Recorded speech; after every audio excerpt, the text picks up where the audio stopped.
देश में राष्ट्रपति चुनाव को लेकर मंथन शुरू हो गया है। मौजूदा राष्ट्रपति रामनाथ कोविंद का कार्यकाल 24 जुलाई को खत्म हो रहा है। राष्ट्रपति चुनाव के तमाम समीकरणों के साथ ही भाजपा की नजर 2024 में होने वाले लोकसभा चुनावों पर भी है। ऐसे में भाजपा राष्ट्रपति पद के लिए आदिवासी उम्मीदवार उतारने पर विचार कर रही है। ऐसा हुआ तो देश को पहला आदिवासी राष्ट्रपति मिलेगा।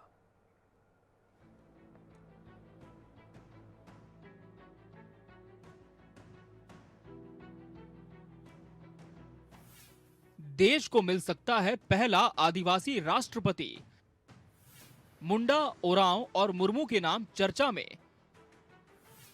बीजेपी खेल सकती है ट्राइबल कार्ड। हाल ही में भाजपा अध्यक्ष जेपी नड्डा के घर हुई बैठक में इस मुद्दे पर चर्चा हुई है।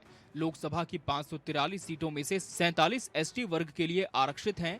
62 लोकसभा सीटों पर आदिवासी समुदाय प्रभावी है। गुजरात, मध्य प्रदेश, छत्तीसगढ़ में आदिवासी वोटरों का वोट ही निर्णायक है। गुजरात में इसी साल और मध्य प्रदेश, छत्तीसगढ़ में 2023 में चुनाव होने हैं। आदिवासी सीटों के लिए भाजपा फिक्रमंद क्यों?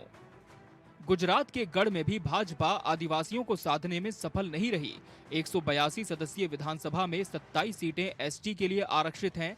भाजपा को 2007 में इनमें से 13, 2012 में 11 और 2017 में 9 सीटें ही मिल सकी। राज्य में करीब 14% आदिवासी हैं, जो 60 सीटों पर निर्णायक भूमिका में हैं।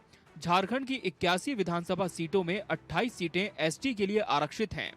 2014 में भाजपा इनमें से 11 सीटें और 2019 में 2 सीटें ही जीत सकी। मध्य प्रदेश की 230 सीटों में से 84 पर आदिवासी वोटर निर्णायक भूमिका में हैं। 2013 में भाजपा ने इनमें से 59 सीटें जीती, जो 2018 में 34 रह गई। यही स्थिति छत्तीसगढ़, उड़ीसा, महाराष्ट्र में भी है।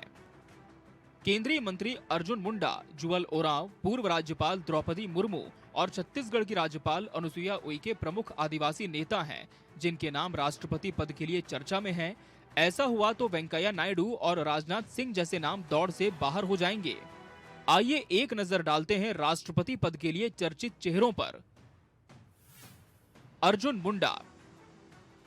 देश में सबसे कम उम्र में मुख्यमंत्री बनने का रिकॉर्ड इनके नाम है।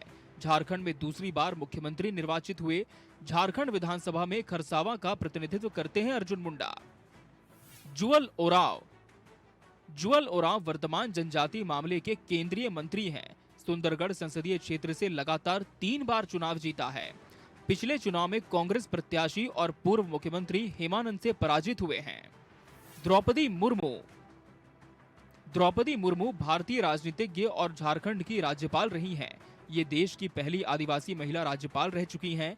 वाणिज्य और परिवहन के लिए स्वतंत्र प्रभार की राज्य मंत्री रह चुकी हैं। अनुसुईया उइके।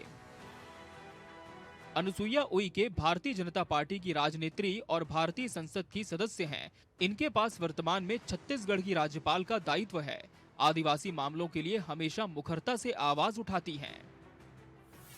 विपक्षी दल कैसे साथ देने पर होंगे मजबूर? महाराष्ट्र में लोकसभा की 4 और विधानसभा की 25 सीटें आदिवासियों के लिए आरक्षित हैं। ऐसे में एनसीपी और शिवसेना के लिए एनडीए के आदिवासी उम्मीदवार का विरोध करना कठिन होगा। झारखंड में लोकसभा की 5 और विधानसभा की 28 सीट एसटी के लिए आरक्षित है। कांग्रेस की सहयोगी झामुमो इसका विरोध नहीं कर पाएगी। ओडिशा में लोकसभा की 5 और विधानसभा की 28 सीटें एसटी के लिए आरक्षित हैं। नवीन पटनायक आसानी से एनडीए उम्मीदवार का साथ दे सकते हैं। Bureau report, national desk.